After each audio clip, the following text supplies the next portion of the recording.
Nous sommes la moyenne des personnes que nous fréquentons. Avec Génération Do It Yourself, je vous propose de rencontrer ensemble des entrepreneurs, sportifs ou artistes qui vont littéralement faire exploser notre moyenne.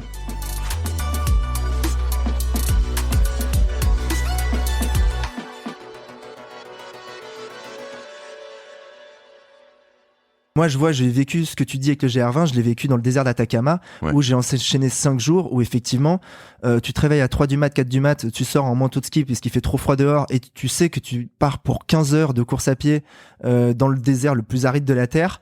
Sur ta chaîne YouTube, regardez ce document, 20 minutes, c'est trop bien. Ouais, on a fait le petit truc à l'arrache avec ma fiancée. C'était l'expérience la plus folle de toute ma vie. En plus, c'était un projet qui est pirate, c'est pas une course qui est sécurisée, il nous arrive des problèmes, c'est des problèmes. Il y a pas d'assurance, il y a rien. Donc il y a tout ce côté qui est très cool, mais sur l'aspect sportif et répétitif, je viens du skateboard. Pour rentrer un flip et bien le rentrer, faut le faire 2000 fois, 3000 fois avant de commencer à le rentrer facilement. Moi, ce que j'avais adoré dans le skateboard, c'est avoir la capacité j'avais appris avec un pote, on fermait les yeux, on essayait de rentrer le flip. Et à partir du moment où on arrivait à rentrer une figure en fermant les yeux, on estimait qu'on la maîtrisait. En course à pied, et c'est ce truc de la répétition et d'en faire énormément et de faire énormément de volume, là, ça me sécurisait sur le fait que oui, tous les matins, je me réveillais et je partais pour 15 heures de course ou de marche dans un désert aride, sans aucune crainte parce que j'avais l'expérience d'eux. Au bout de 3 jours, j'avais créé une routine qui me plaisait. J'avais ma petite routine du matin, des 3-4 premières heures avant qu'il commence à faire très très chaud, après ma routine du passage à très chaud, ma routine de la gestion de la chaleur, ma routine je savais que j'allais avoir un grand moment de moins bien, qui allait partir au bord du malaise en milieu d'après-midi, puis que ça allait redémarrer et que j'allais être bien pendant 3 heures, puis qu'on allait chercher les derniers kilomètres avant de dormir. Au bout de 3 ou 4 jours, tu te dis, putain, mais ça va jamais se terminer. Au 4e jour, je me disais dans ma tête, mais en fait, j'espère que ça va jamais se terminer. C'est un mode de vie extraordinaire. J'étais dans ce jour sans fin, là, le jour de la marmotte. J'étais rentré là-dedans. Et ce qui était génial, c'est que quand tu rentres dans un mode répétitif, tu peux commencer à changer certaines variables, certains facteurs à l'intérieur de l'équation pour voir comment ton corps réagit légèrement différent par rapport à ce que tu as déjà vécu. Et là, ça devient extraordinaire. Et moi, c'est ce que j'ai maintenant au quotidien, c'est-à-dire que mes semaines se ressemblent un petit peu toutes. Je rentre du travail en courant.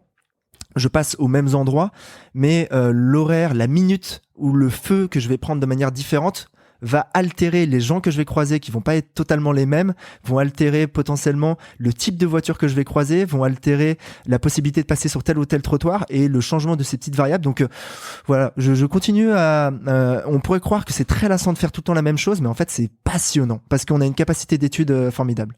Mais quand je regardais ça, moi, tu vois, je reviens sur, je disais ça un peu en intro, mais le désert, alors j'ai dit Atacama, c'est pas le bon terme. Atacama, j'y arrive pas.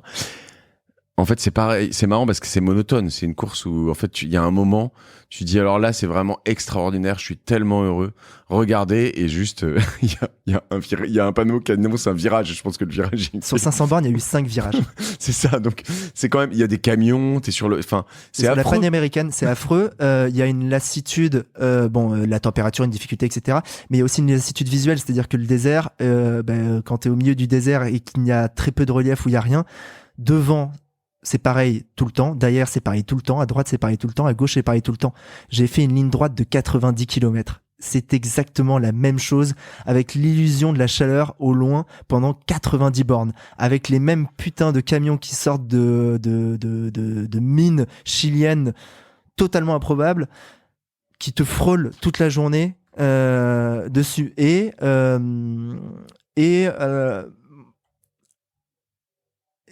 c'est quand même très drôle parce que t'es quand même en train de te dire je le fais avec ma fiancée tout seul. Là actuellement je suis en congé et j'arrive quand même à penser à la mise en prod du logiciel que j'ai au boulot, et peut-être que j'ai pas de réseau, mais j'enverrai bien un petit message Teams à mon boss ou à mes collègues pour leur dire vous pensez que c'est dur pour moi au milieu du désert, je pense que c'est pour vous que c'est le plus dur en ce moment, quoi. Et donc il y a tout ce petit truc là.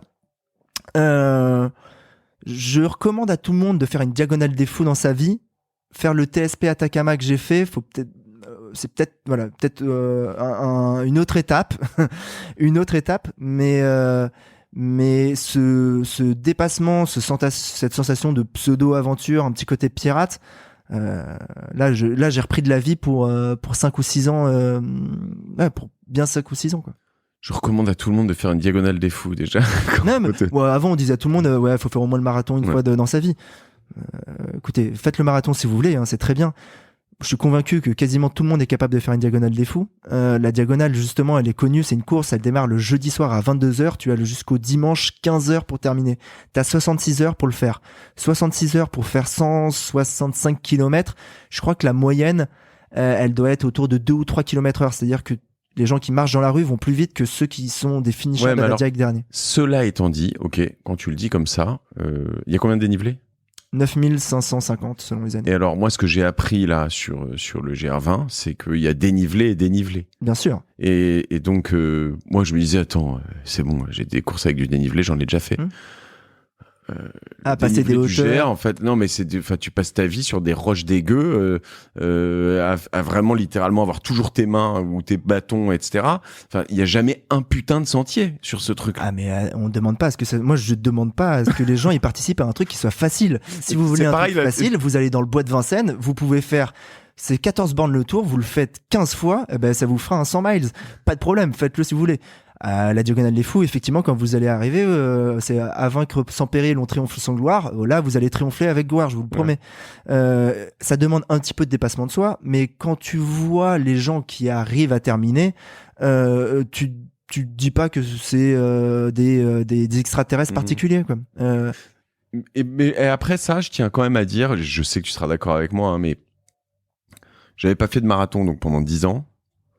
J'en ai fait un deuxième. Et à la fin du marathon de Paris, je me suis dit, putain, c'est beaucoup plus dur que ce que je pensais, quoi.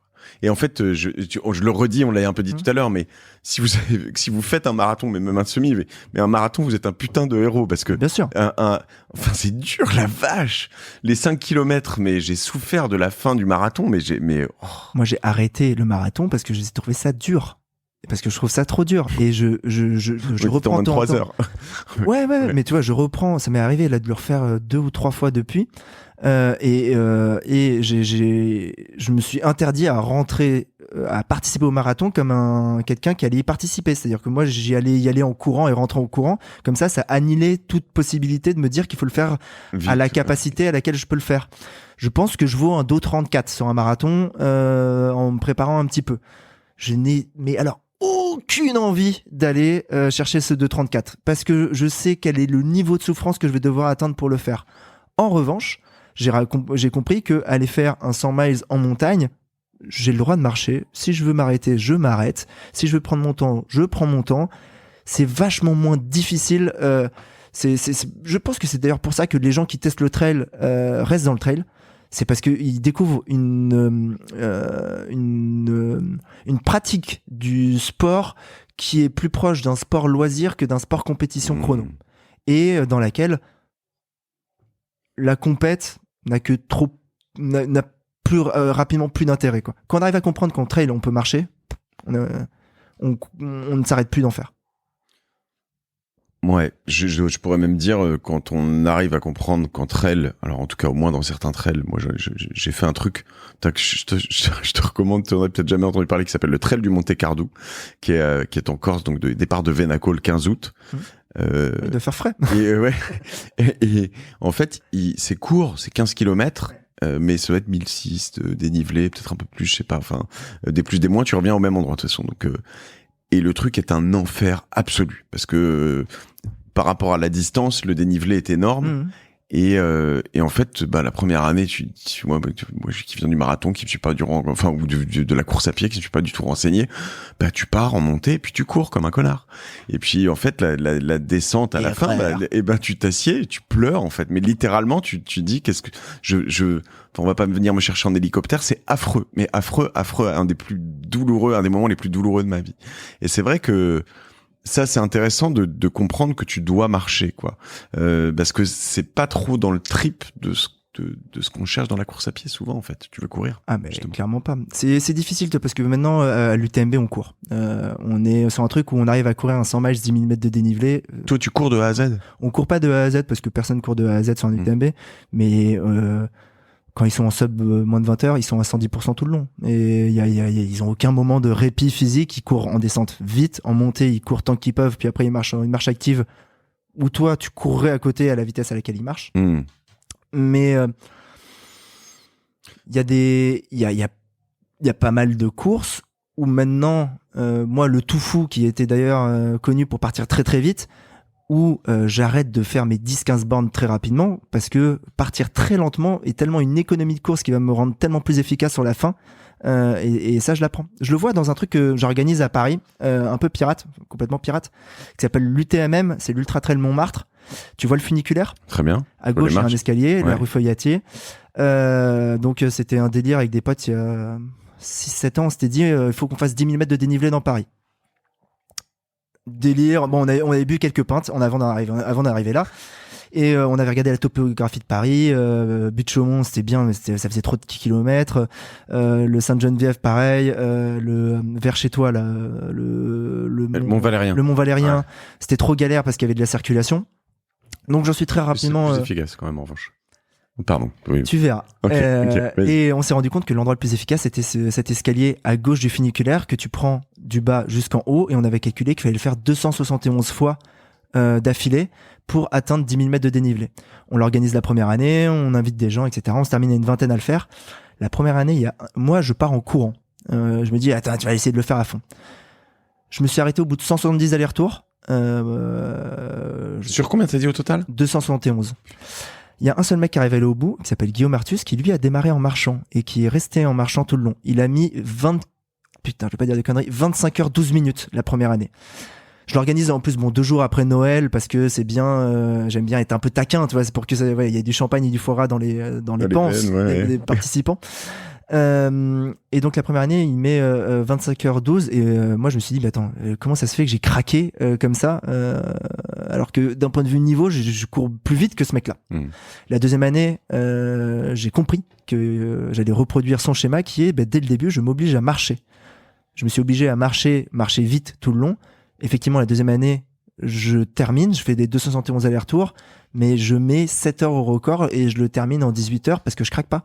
Mais je suis resté sur un mode rectiligne tout le long parce que je suis maintenant, et je l'ai compris avec les années, c'est que ce que j'aime, c'est l'ultra endurance, et que je crois qu'il y a une fable comme ça, tu sais, un petit peu connue, avec une carapace, un petit animal dedans, et puis un autre qui a des petites oreilles, l'histoire du mec qui court vite, celui qui parle lentement. Mais cette fable, on n'a rien inventé. Il y a quelques centaines d'années, quelqu'un l'avait décrit avec 2 animaux mieux que nous, quoi. Mais elle est totalement vraie. C'est intéressant. Quand je mets 7 heures au record, quand même, c'est que là, tu pars vraiment très très loin dans les. Ça qui est drôle dans les efforts comme ça, assez longs, c'est quand t'arrives, on s'est rendu compte de ça, dans cette expédition-là, c'est que quand t'arrives et que tu dis c'est bon, il reste plus que 4 heures, c'est que t'es vraiment arrivé dans un autre délire, en fait, quoi. Clairement. Ouais, mais c'est hyper intéressant. Atacama, moi, quand j'ai vu le panneau San Pedro de Atacama, qui était le lieu d'arrivée, j'ai vu il y avait marqué un panneau au milieu du désert, il y avait marqué 153 km, j'ai fait, ah putain, j'y suis presque.